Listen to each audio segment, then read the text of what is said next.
जब से मसीही तहरीक का आगाज हुआ तब से जनाब मसीह के पैरोकारों का कहना है कि आप मुजस्सिम खुदा हैं। लेकिन जनाब मसीह का क्या ख्याल था? आप खुद को क्या समझते थे? मतनी तनकीद और तारीख के जदीद मुताले के अरूज के साथ मुअर्रिखीन इस सवाल को खोलने के लिए औजार तैयार कर लिए हैं। आज जनाब मसीह नासरी दागदार शीशे की खिड़की में महज एक शख्सियत नहीं है, बल्कि तारीख की एक हकीकी शख्सियत है जिनकी जिंदगी का मुताला तारीखी तौर पर किया जा सकता है। बस आए हम इंजील शरीफ का जायजा लें, इल्हामी सहीफे के तौर पर नहीं बल्कि कदीम दस्तावीज के उमूमी मजमूए के तौर पर। और आइए हम इन पर उन मायारी जांच पड़ताल का इतलाक करते हैं जो हम किसी दूसरे कदीम वसाइल के हवाले से इस्तेमाल करेंगे। जब मुअर्रिखीन तारीख के जनाब मसीह की तफ्तीश करते हैं तो उनको क्या मिलता है? अव्वल, जनाब मसीह ने दावा किया कि वो मसीह हैं। जनाब मसीह के जमाने के लोग मसीह मऊद के मुंतजिर थे जो दाऊद बादशाह की नस्ल से होगा, एक जंगजू बादशाह जो इसराइल के लिए फौजी फतह और रूहानी तजदीद लाएगा। और वो जकरिया नबी की कदीम नबूवत से वाकिफ थे। ऐ दुख्तरे यरूशलेम, खूब ललकार क्योंकि देख तेरा बादशाह तेरे पास आता है। वो सादिक है और निजात उसके हाथ में है। वो हलीम है और गधे पर, बल्कि जवान गधे पर सवार है। जनाब मसीह की जिंदगी के आखिरी हफ्ते में गधे पर सवार होकर यरूशलेम में आपके फातिहाना दाखिले की आजाद जराए से तस्दीक की जा सकती है, जो वाक़े की तारीख के लिए एक इंतहाई अहम मयार है। ऐसा करने से जनाब मसीह जानबूझकर और जोश दिलाने के अंदाज में ऐलान कर रहे थे कि आप ही मसीह मऊद हैं, इसराइल का बादशाह हैं। मजीद ये कि जनाब मसीह की सलीब पर आपके खिलाफ एक कतबा लटकाया गया, यहूदियों का बादशाह। ये आपके दावे का तमस्खर था।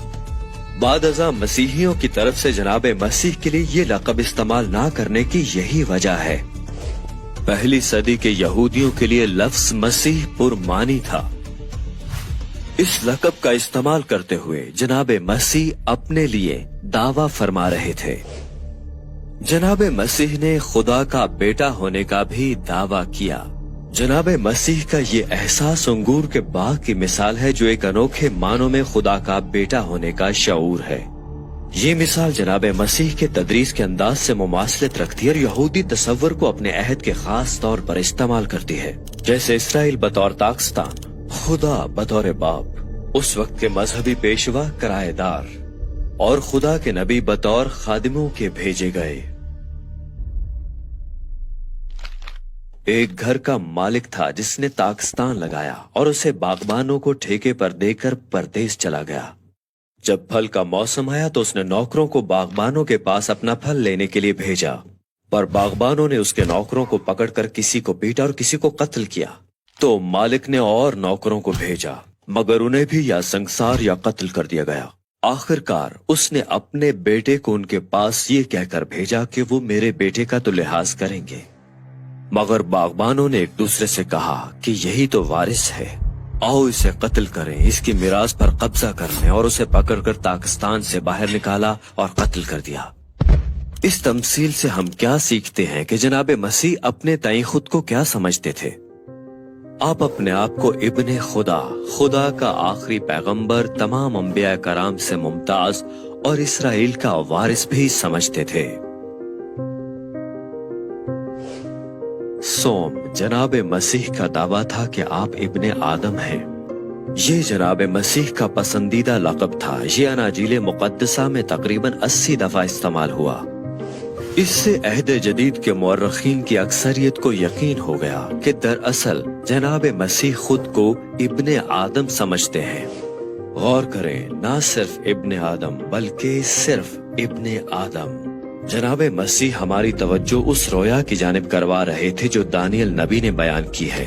मैंने रात को रोया में देखा और क्या देखता हूँ कि एक शख्स आदम जात की मानिंद आसमान के बादलों के साथ आया और कदीमुल अय्याम तक पहुँचा। वो उसे उसके हुजूर लाए और सल्तनत और हशमत और मुमलिकत उससे दी गई ताकि सब लोग और उम्मतें और अहले लुगत उसकी खिदमत गुजारी करें। जनाब मसीह के मुकदमे की समाअत के वक्त यहूदी सरदार काहिन ने आप पर इल्जाम लगाया, क्या तू खुदा का बेटा मसीह है? आपके जवाब ने शक की कोई गुंजाइश ना छोड़ी। मैं हूँ, तूने खुद कह दिया, बल्कि मैं तुमसे कहता हूँ कि इसके बाद तुम इब्ने आदम को कादिर मुतलक की दाहिनी तरफ बैठे और आसमान के बादलों पर आते देखोगे। तीनों अलकाबात का इतलाक करते हुए आप अपने इल्जाम लगाने वालों के लिए गैर यकीनी शराइत में दावा कर रहे थे कि आप खुदा हैं। इसमें कोई ताज्जुब नहीं कि यहूदी अदालत ने आप पर कुफ्र बकने का इल्जाम लगाया और आपको मौत की सजा सुनाई। मगर बात यहाँ खत्म नहीं हुई। अहद जदीद के मुअर्रिखीन का कहना है कि तारीख के जनाब मसीह ने मोजज़े करने, बदरूहों को निकालने, अहद अतीक की शरीयत को पूरा करने और गुनाह माफ करने का इलाही इख्तियार रखने का भी दावा फरमाया था। आपने यहाँ तक दावा फरमाया कि उन पर यकीन करने या ना करने से ही किसी की अब्दी मंजिल मकसूद का तायुन होगा। जनाब मसीह की अपनी बाबत फहम को यहूदी उस्ताद या करिश्माती क़यादत तक महदूद नहीं किया जा सकता है। दरअसल खुद को खुदा की जगह रखने से जनाब मसीह अपने से पेशतर आने वाले तमाम लोगों से अफजल होने का दावा फरमा रहे थे। चुनाचे जनाब मसीह ने अपने शागिर्दों से जो सवाल पूछा वही हम सब के लिए है। तुम मुझे क्या कहते हो?